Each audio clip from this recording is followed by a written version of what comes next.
Պարոն Օրբելյան, կասեք ինչու հետաձգվեց դատական։ Չէ, նիստ հետաձգվեց աշխատանքային օրվա ավարտի հետ կապված, այսինքն ժամը 6-ին կշարունակվի վաղը 12:30 ներկայացվեց բողոքը, բողոքերը ներկայացվել, բողոքի առարկությունները ներկայացվեցին հիմնականում, դատախազները դեռևս մի կտոր մնաց, կշարունակեն համապատասխանաբար վաղը։ Չէ, դեռևս ինչ որ ընթացքում տարբեր հարցերի վերաբերյալ ինչ-որ որոշում հայտնել է, բայց դեռ վերջում հայտարարությամբ հանդես կգա։ Ինչի վերաբերյալ։ Վերջում երբ որ հանդես գա, երբ որ ազատության մեջ մնալով ճշմարտության բացահայտման կարող է ոչնչացնել։ Ուրեմն հատուկ նորից կրկնեմ, որ դռների հետևում դատական գործընթաց է տեղի ունենում։ Դռների հետևում քաղաքական դեբատներ չեն, դռների հետևում քաղաքական հայտարարությունների դաշտ չի։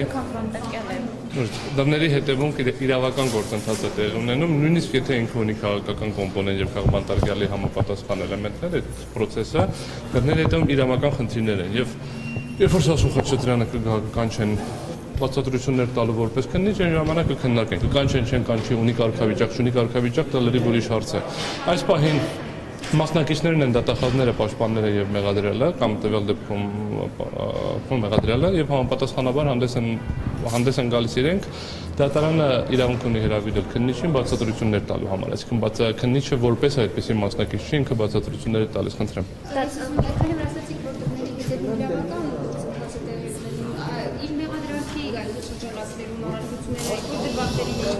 Այք,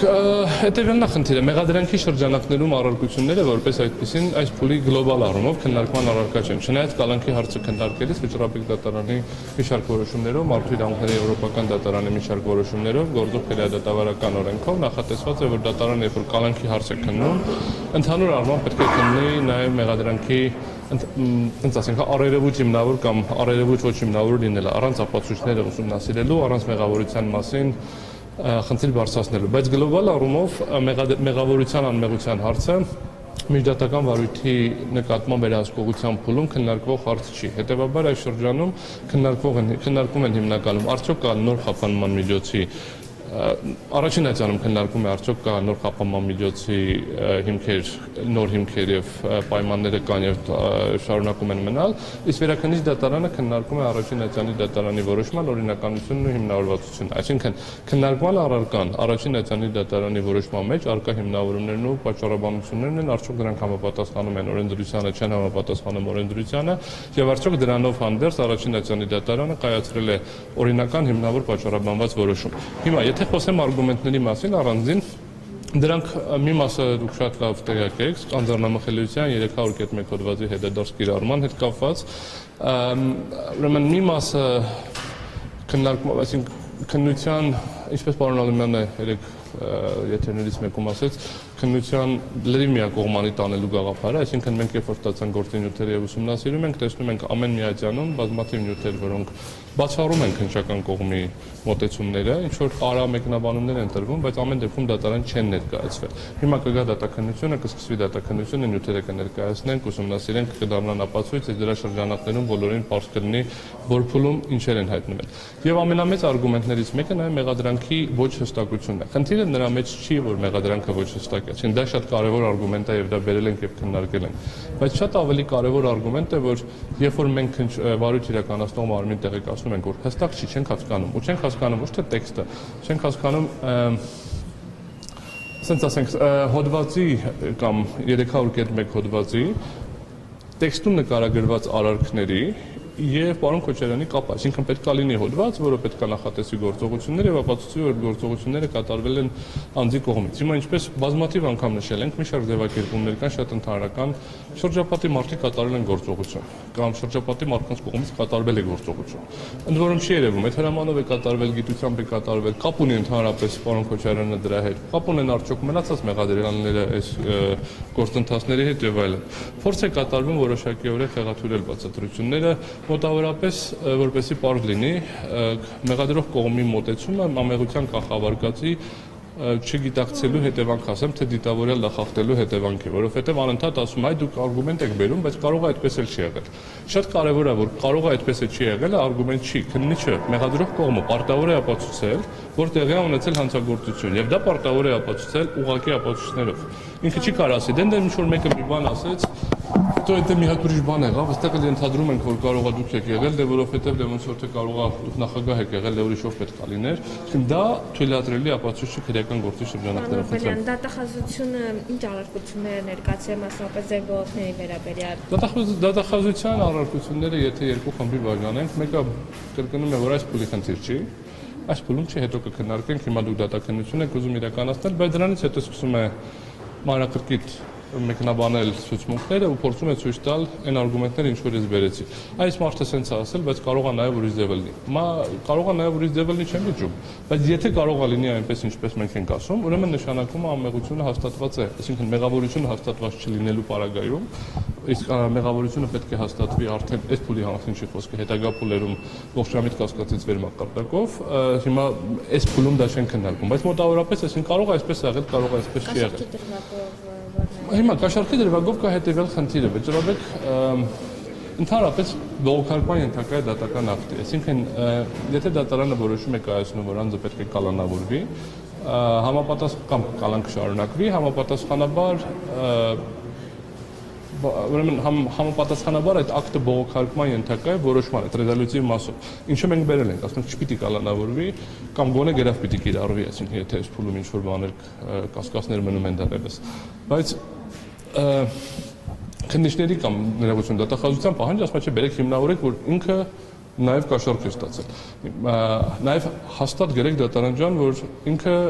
կարող է խոչընդոտել, ներողություն, կարող է խուսափել, թաքնվել։ Հիմա հետևյալն է խնդիրը, կա կալանքի որոշում։ Պետք է հասկանանք, որ կալանքի փուլում որոշումները պրեյուդիցիալ չեն, այսինքն եթե ասեցին կասկած կա, դա դեռ չի նշանակում, որ անձը մեղավոր է։ Եթե ասեցին կասկած չկա, դա դեռ չի նշանակում, որ անձը մեղավոր չի, երևույթն եմ ասում։ Այսինքն դա հետո դատարանում քննարկում են։ Եթե բացառություն է կազմում առերևույթ բացակայությունները, երբ որ դատարանը կալանքը չպիտի, դա ինչի հիմքով մենք բողոքարկել ենք։ Եվ համապատասխանաբար դրա շրջանակներում ստացվում է հետևյալը, որ եթե կաշառքի էպիզոդով իրանք ուզում են վերահիմնավորել, այսինքն ինչա ստացվում է, որ անձը կալանավորված է, չէ, բայց լավ չի, որ մի հիմքով է կալանավորված, բերեք մի անգամից 3 հիմքով կալանավորենք։ Եվ սա պետական ռեսուրսների, դատարանի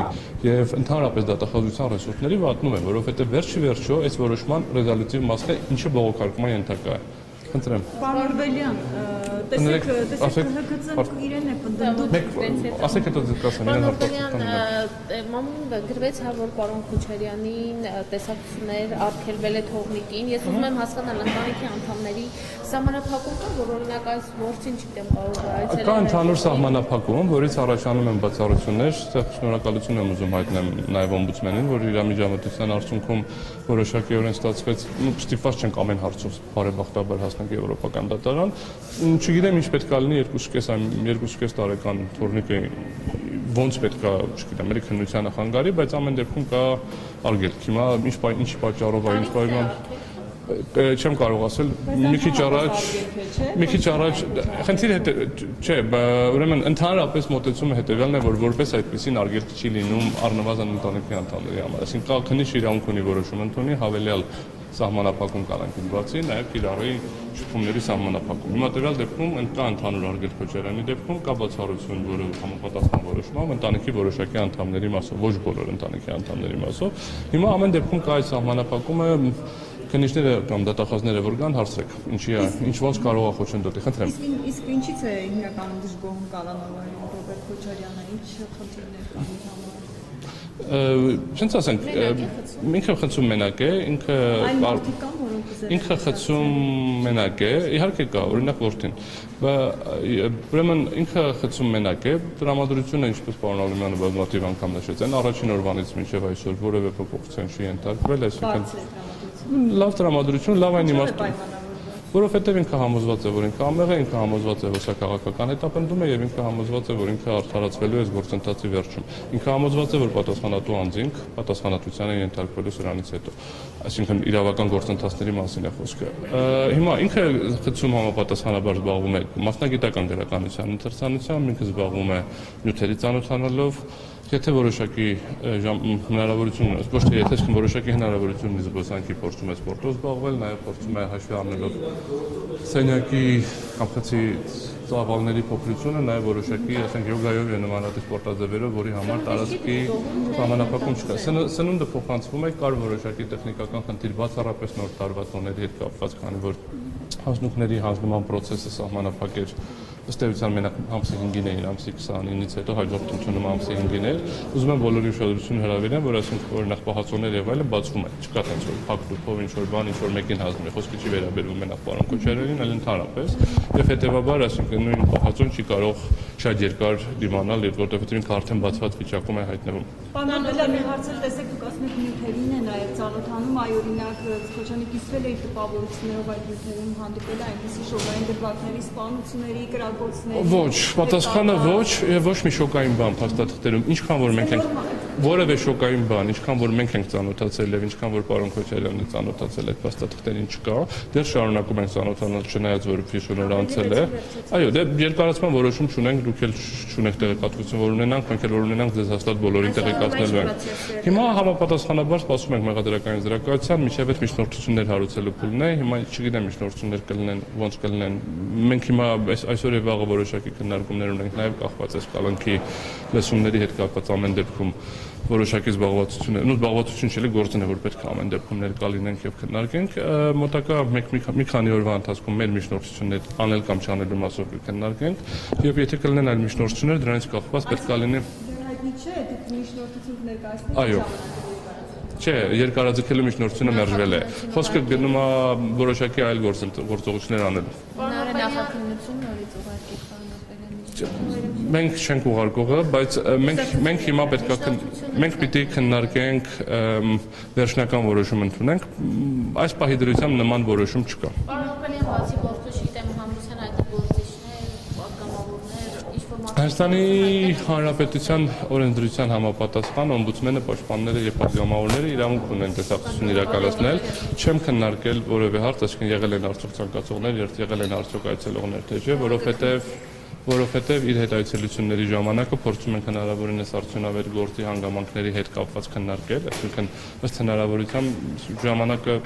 շատ չի եւ չի որ գնում ենք առավոտը եւ երեկոյան նոր ուժ դուրս գալիս, եթե կարիք լինի իհարկե այդքան էլ պետք է մնանք եւ քննարկենք, բայց հիմնականում մի քանի ժամ ենք լինում եւ քննարկում ենք նյութերի ինչ որ մի մաս, գործի մի մաս, ինչ որ հանգամանքներ եւ դրա հետ կապված հարցեր։ Պարոն իսկ ձեզ համար ի վերջո հասկանալի եղավ, թե արգելանքության նախարարը ինչու էր փորձել հանդիպել պարոն Այդ մասով որևէ բան չեմ կարող մեկնաբանել երկու պատճառով, չեմ կարող հաստատել եւ չեմ կարող հերքել հանդիպում եղել է, չի եղել, փորձ եղել է, չի եղել, որովհետեւ ինչը դուրս է գործի շրջանակներից, աշխատում ենք ռեսուրսներ չծախսել, հասկանում եմ, որ մենք մի դարաշրջանում ենք ապրում, որտեղ բոլորը ունեն հետաքրքրություն այլ մարդկանց կյանքին, կապ չունի կալանավորված, չկալանավորված, տանը, մեծ տանը, փոքր տանը կապ չունի, բայց ամեն դեպքում մենք փորձում ենք մնալ զուտ ինֆորմացիայի ծավալը այնքան է, որ փորձում ենք գործի նյութերին ծանոթանալ շրջանակներում։